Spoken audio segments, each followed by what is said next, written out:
Hey everybody, sorry about that. Don't get anxious, get prepared. This is your career engineer, and welcome to our show today. We're going to be talking all things about virtual job fairs, right? Virtual job fairs, that's things that's happening now. You've seen them in your areas. We kind of did it quick and fast when it was time for COVID, but now we're a year out. So we're finding that these things are going to be here with us a long time. So we want to make sure that we know what to do and how to maximize the use of those. So we're going to be talking about virtual job fairs today. So what I want to do, Rich, real quickly, make sure you visit us at tcenow.com, just about everywhere. I mean, I truly believe we are everywhere. So TCE Now is the place to find us, and you can always subscribe to our newsletter. You can subscribe right on the website to our, we have podcasts. We're on Spotify. And of course, if you're watching right here on this YouTube channel, don't just subscribe, but also engage. We are committed to bringing content to you every day the TCE way. Okay. So again, TCE Now is how you find us. So as we shared, we are talking today about virtual job fairs because they're happening, and we want to make sure that folks are squared away and know what they need to do when they're at these events. And they're happening definitely in the spring, the fall. Those are the good times of when people are actually getting ready to shift into jobs. And of course, with us knowing that the what you call it, the college season is upon us. You know, all the graduates are coming. We want to make sure that we're able to provide content that'll help them to be ready for that space. So let's get into it. Let's go ahead and just get into it. So here are some boosters and things that I've designed that I think, I've written an article many years back about how to work a traditional job fair. And there's some techniques about five-step process. So as we're thinking about the virtual ones, I mean, we might go back to traditional at some point.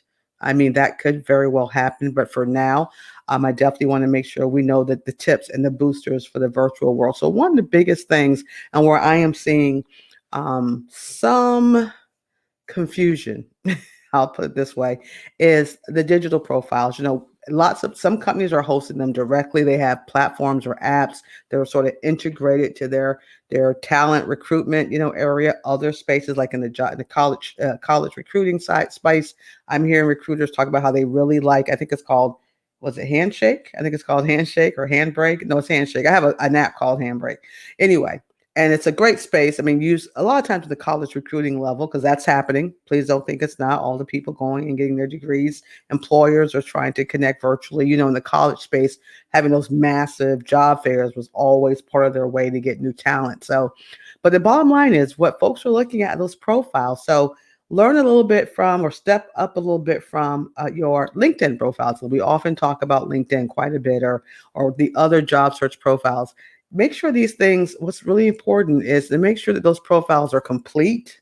I've seen incomplete profiles, that they're up to date. I've seen dated, archaic profiles. You have to, because you're always evolving. So you want to make sure your latest, your greatest, your performance, the way it sells you is great. And then make sure stuff is accurate. So please double check, check your dates, check your spelling, check your content to make sure it's right, because they're going to look at those profiles before they might even reach out to talk to you one-on-one, or to even look at those resumes. Definitely true on LinkedIn. We have a lot of companies now that look at profiles before they look at resumes. So if your profile is outdated or not accurate, it can have an impact on your next step with the virtual job fair. Point number two that's important. I mean, research still matters. I have to get people to understand, just because everything is on the internet and you can just quick, fast, in a hurry, click something, get lots of stuff, you still have to go through that stuff and vet it. Okay, there could be some really good stuff that comes up on page 4 about a company on Google that you might just, it's right here. That's it. What they said is true. Not always. You still have to sift. You got to vet. You've got to look at different pieces of literature, different spaces to get a picture of who you're going to talk to or who you want to go.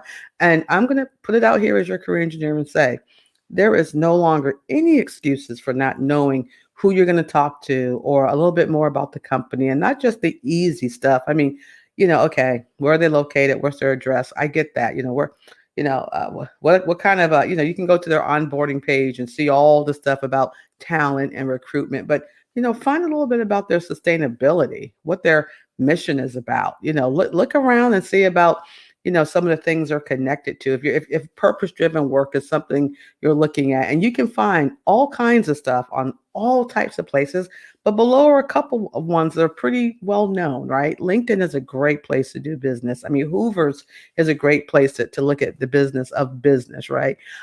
Going to their direct website, going to their Facebook pages, going to their LinkedIn pages, looking for consistency as well in content.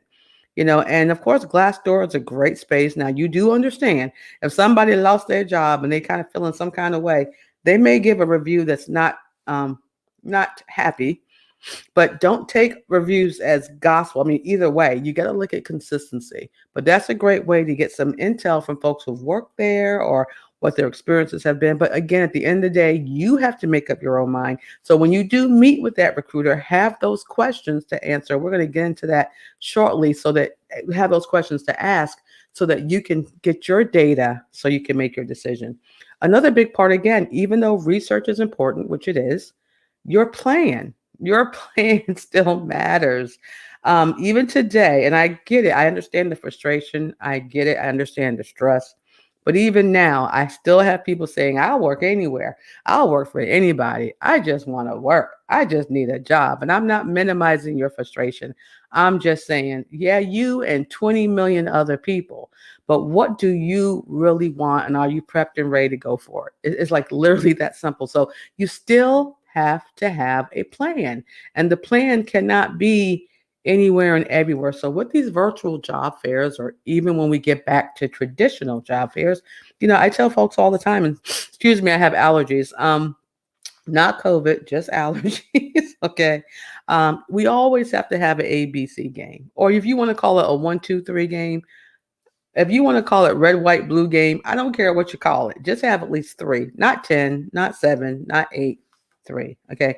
My best in class, my middle of the road, it's not, my C game, but still understand the C game helps you get to the A game.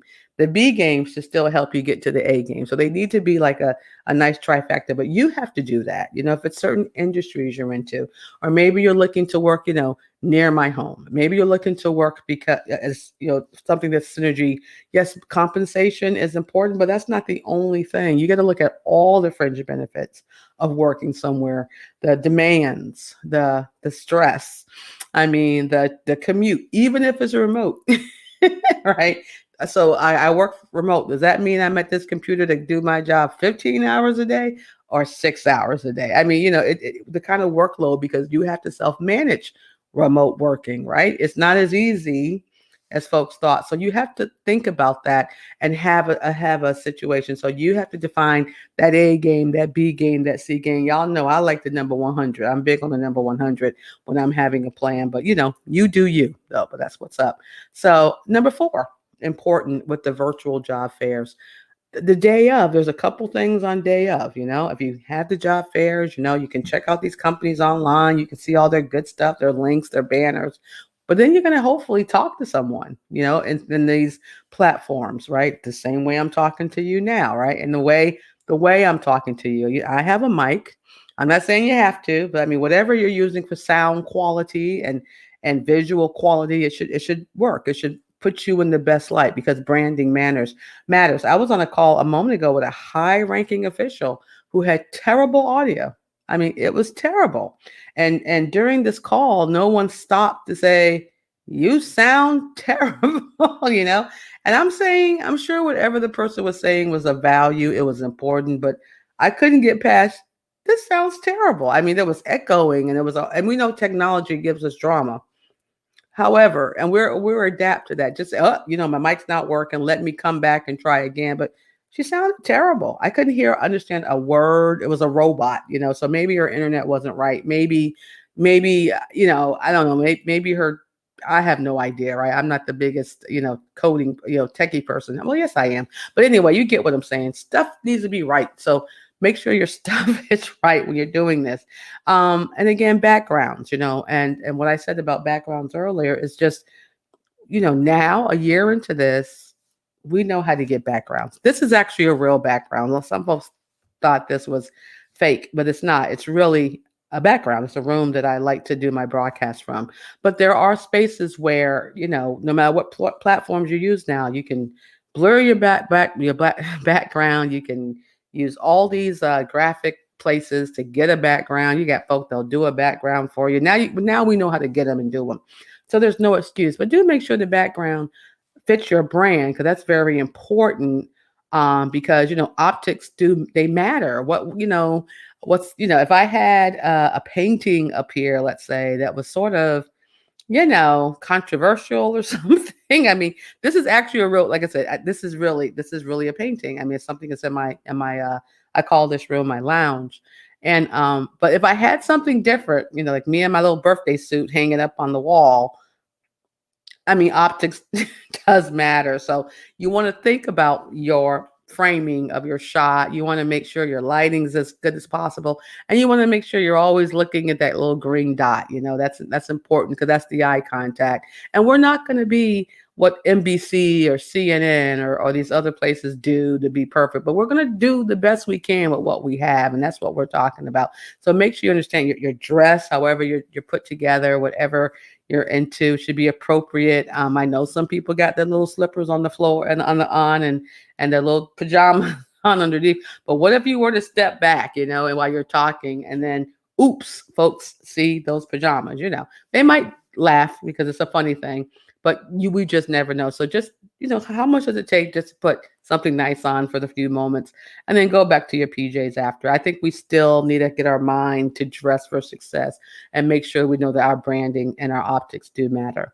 The fifth, and I know this is well, longer than my other things, but this is so important because these things are happening now, and the judgment, I mean, the impression, it's competitive, and I'll tell you this, some recruiters I have spoke with and I've shared panelist stage with have shared, they enjoy these virtual job fairs. They're actually spending more time and able to reach more folks this way. So if it's something they're quite comfortable, with, and they're seeing a result, you better make sure your A game is ready. So the day of, when it's time to meet the recruiter or interview folks, you want to interview them as well. I mean, they're looking forward to having time with you. You look forward to having quality time with them. So you've got to be prepared, have those questions ready. I think I should, for the traditional job fairs, I've always felt if you were a little nervous about interviewing or talking to companies, job fairs were a way to go, because you can ask certain questions there that you're not in an official interview. You are making an impression and you want to show your best light, but you might can ask questions that to give you a little insight, or a question that makes you awkward. I mean, if you want to figure out kind of what this company is made of. Walk me through a typical day. What are some of the things you guys are working on that's important? Um, how has your experience been here? What was the best thing you like about this company? What's the least thing you like about this company? I mean, there are certain things that it would put the recruiter probably off guard to have someone kind of dig in. Now, you're not going to do 20 questions when you don't have time for that, but you should do your homework and prepare and have the questions ready that from your research, maybe that you want answered, or something you're trying to gauge. So you can make a decision if this is a great place, to work for. So that's our tips on the job fair, virtual job fairs. Get ready for them. March. This is March or spring when I've done this interview. This broadcast. So you want to get ready for them. They will happen more than not. So it's time to get anxious. No, it's time to get prepared. You can tell I'm having a wonderful day, right? It's time to not get anxious, but it's time to be prepared. So I want to thank you guys for tuning in, and we'll catch you at our next content. And you guys be blessed. Remember to stay safe, wear those masks, watch your distance, wash those hands, and get vaccinated. Get vaccinated as soon as you can. So be blessed, and we will talk to you another time.